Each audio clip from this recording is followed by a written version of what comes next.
কমলি শাক ভাজা আর আলু পটলের রসা। সরষের তেল দেব শাক ভাজায়। সরষের তেল দিলাম, সরষের তেলটা গরম হয়ে গেল। গরম হওয়ার পরে এতে কাঁচা লঙ্কা রসুন দিলাম, কাঁচা লঙ্কা দিলাম, রসুন কাঁচা লঙ্কা দিয়ে এই যে ভাজা হলে লাল লাল হয়ে গেলে তারপরে কলমি শাকটা দিয়ে ভাজবো।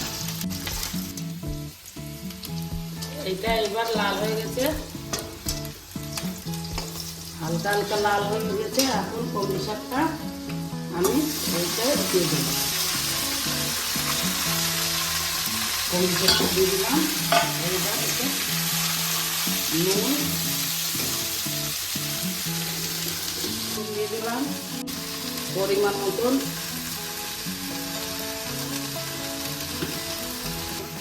হলুদ নুন দিয়ে এবার ভালো করে এটা নাড়ায় নেবো। নাড়ায় নিয়ে একটুখানি চাপা দিয়ে দেবো।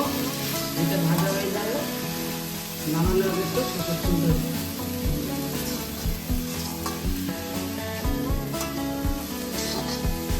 চাপা দিয়ে দেবো। ঢাকনাটা উঁচু করে নেড়ে চেড়ে দিতে হবে। মাছকে নাড়ে চেড়ে দিতে হবে। যখন ভাজা হয়ে আসবে তখন নামানোর আগে একটু কাঁচা তেল দিতে হবে। মাঝে মাঝে আপনি নাড়া দিতে আর ডালবে না। এইভাবে জোর দিতে হবে, নাহলে জল গলে হবে। জল গললে শাকটা কাদা কাদা হয়ে যাবে। কাদা কাদা হলে ভালো হয় না। শুধু কাঁচা লঙ্কা রসুন আর হলদি আর নুন সরষের তেল, এছাড়া আর কিছুই দিলাম না। এখন যখন এটা ভাজা হয়ে যাবে তারপরে একটু কাঁচা সরষের তেল দিয়ে নামাই দেবো।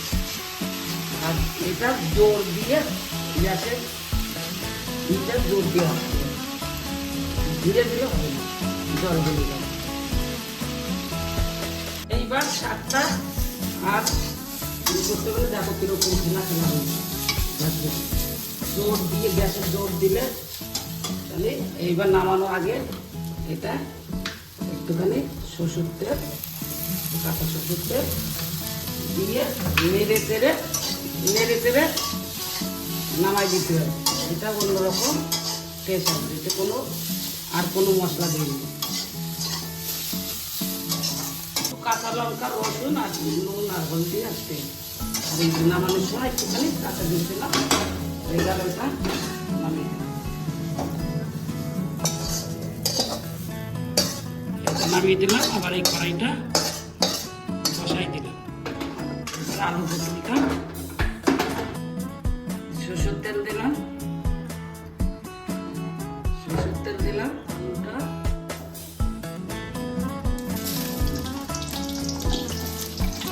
মটর আলু এটা এখন কম আলু দিয়ে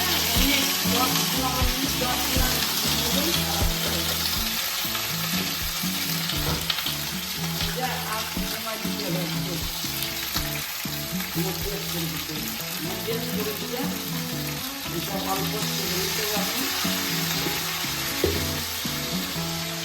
আর লবণ দেব পরিমাণ আন্দাজ দেখুন না।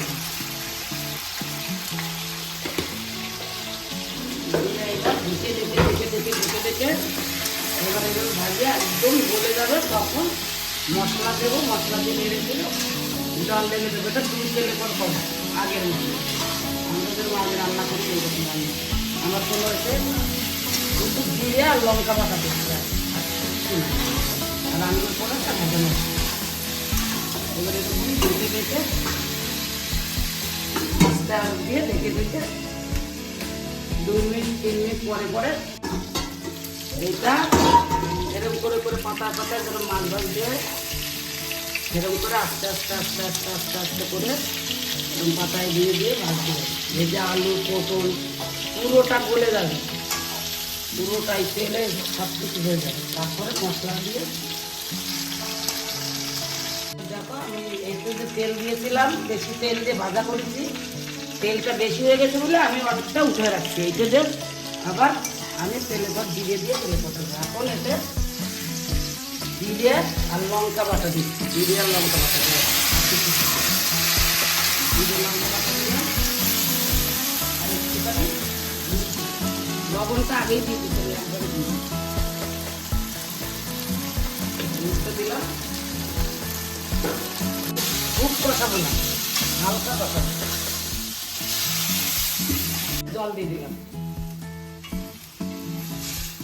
দুই তেলে কর দেবো। এই জন্য এটা 5-7 মিনিট ঢেকে দেবো। দেওয়ার পরে আবার তেলে করে ওই যে তেলটা বাড়তি উঠে রেখেছি ওইটা দিয়ে আবার তেলে করতে হবে। আমি এত সময় ঢাকনা দিয়ে রেখেছি, এবার ঢাকনাটা খুলে দেখবো আলু পটলটা কেমন গলেছে। এবার আলুটা দেখো কি সুন্দর গলে গেছে।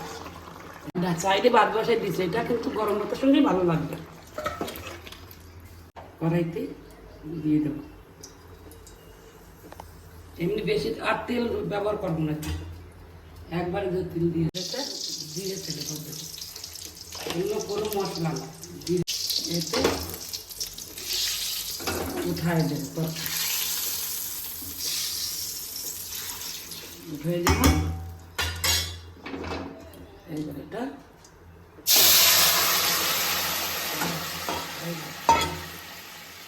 এটা রান্না কমপ্লিট। আর সাইডে ভাত বসে দিয়েছে, ভাতার পরে শাক ভাজা আর পটলের তরকারি। এটার উপরে এইবার রান্না কমপ্লিট। নাড়াচাড়া দেবো, দিয়ে নামিয়ে নেব, ব্যাস হয়ে গেল। এইবার হয়ে গেছে আলু পটলের রসা। দেখো বন্ধুরা, গরম ভাতের সঙ্গে যে শাক করেছিলাম, কমলি শাক ভাজা, সেটাই তো গরম ভাতে খাচ্ছি। মুখ দিয়ে আর কি বলবো তোমাদের, তোমরা নিজেরা এটা করে খেয়ে দেখবে। বন্ধুরা, যে পটলের রসা করেছিলাম, আলু পটলের, এটা তো খেয়ে দেখাচ্ছে। বন্ধুরা, ভিডিওটা ভালো লাগলে আমাকে জানাবে।